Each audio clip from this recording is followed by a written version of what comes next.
For a person to feel like a winner, he or she must succeed at the task. He must achieve the goal. He must accomplish the responsibility and get the result that he was tasked for.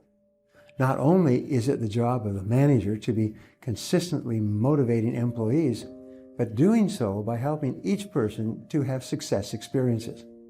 If a person has been given a job that is too much for him, the job of the manager is to adjust the job, assign parts of it to someone else, and make it more manageable for the employee. The focus is always on making sure that whatever job the person has, they are capable of doing it successfully sooner or later. The best way for motivating employees who are new is to give them a series of small jobs, jobs clearly within their experience and ability. Everybody needs to be recognized for their individual accomplishments by the people around them, and especially above them. Well said. So work on your goals. Here's step 2. Write your goals down. That's so important. I teach my staff around the world, put your goals in your journal. Because one of the major people you want to study is yourself. Say, here's the list of goals I put together 3 weeks ago. Here's the list of goals I put together 2 years ago. Here's some of the changes I made, rearrangement of my priorities. I scratched these off, I put these on, I've gotten these. Study your accomplishments, study what your desires are. Put them on paper, write them down. Here's another reason for writing your goals down. It shows you're serious about doing better. And to do better, you gotta get serious. You don't have to be grim, but you must be serious. Everybody hopes things will get better. Everybody hopes. Poor people hope. That ought to tell you something. It means the future does not get better by hope. It gets better by plan. I used to have the affliction called passive hope. It's an affliction. It's bad. Probably what's even worse than that is happy hope. Now that is really bad. That's bad.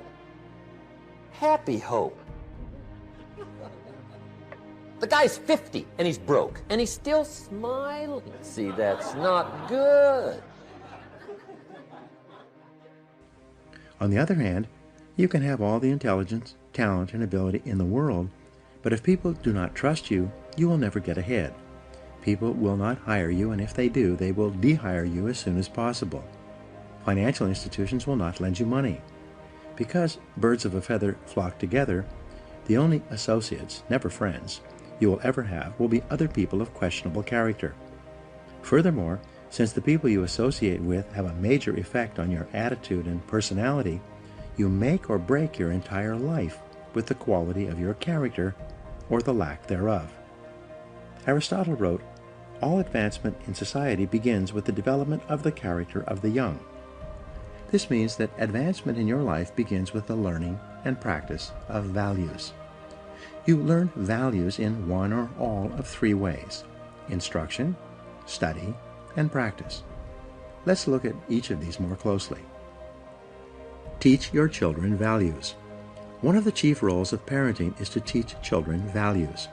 This requires patient instruction and explaining values to them over and over again as they are growing up. Once is never enough. The value and the importance of living by that value must be explained. Parents must not only give illustrations but also contrast the adherence to a value, especially that of telling the truth, with its opposite, that of lying or telling half-truths. Children are very susceptible to the lessons they receive from the important people in their lives as they are growing up. They accept what you say as their parent as a fact, as absolute truth. They absorb what you say like a sponge. You write your description of values on their souls, which are like wet clay, so that what you write becomes a permanent part of the way they see the world and relate to life. The only change that is really going to dramatically affect your life is you. Mr. Shoaff said to me, Mr. Rohn, if it isn't going well for you, you don't say, what's wrong out there? You say, what's wrong in here? What a revelation.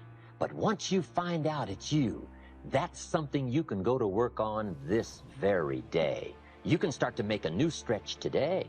You can start reading some new books today.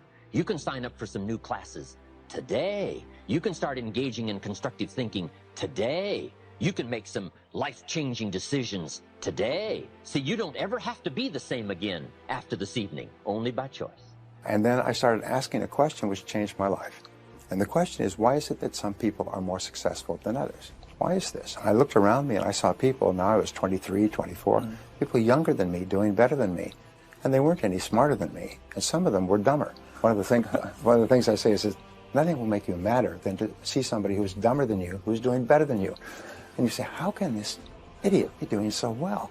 And I began asking this question. In selling, I began asking, why is it that some salespeople are more successful than others? And I did something that very few people ever do, I found later, is I went to the best salespeople and I said, how come you're so successful? And they told me what they were doing, and I did it. And I made more sales. And so people said, how come you're making so many sales? So I told them, and they did it, and their sales went up. And when I got into business, I asked managers, how do you manage in a business like this? How do you organize it? And they told me, and I did it. One of the greatest success principles that you'll ever find is learn from the experts. Once these values are programmed into your subconscious, they create a propensity within you to behave consistently with those values when the situation requires them. For example, in military training, soldiers are continually told stories of courage, obedience, discipline, and the importance of supporting their fellow soldiers. The more they hear these stories, discuss them, and think about them, the more likely they are to behave consistently with these values when they are under the pressure of actual combat. The core value or virtue of character is truth. Whenever you tell the truth, however inconvenient it may be at the time, you feel better about yourself and you earn the respect of the people around you. One of the highest accolades you can pay another person is to say that he or she always tells the truth. Emulate the people you most admire. Much of your character is determined by the people you most admire, both living and dead. Who are they? Looking over your life and history, make a list of the people whom you most admire, and next to their names, write out the virtues or values that they most represent to you. If you could spend an afternoon with anyone, living or dead, what one person would you choose? Why would you choose that person? What would you talk about during your afternoon together? What questions would you ask, and what would you want to learn? Consider this as well. Why would that person want to spend an afternoon with you? What are the virtues and values that you have developed that make you a valuable and interesting person? What makes you special? Practice the values you respect. You develop values by practicing them whenever they are called for. As the Roman Stoic philosopher Epictetus said, circumstances do not make the man, they merely reveal him to himself. When a problem occurs, people tend to react automatically based on the highest values that they have developed up to that moment. We develop values by repetition, by behaving consistently with a particular value over and over again until it becomes a habit and locks in so that we come to practice it automatically.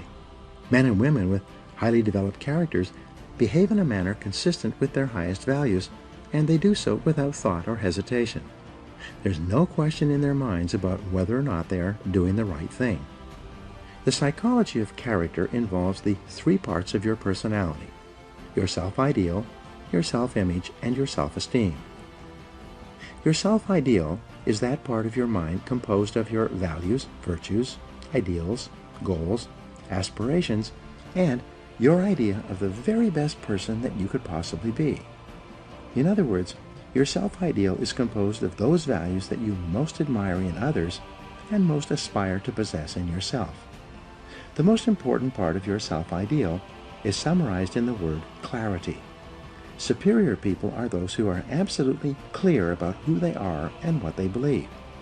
They have complete clarity about the values they believe in and what they stand for. They are not confused or indecisive. They are firm and resolute when it comes to any decision in which a value is involved.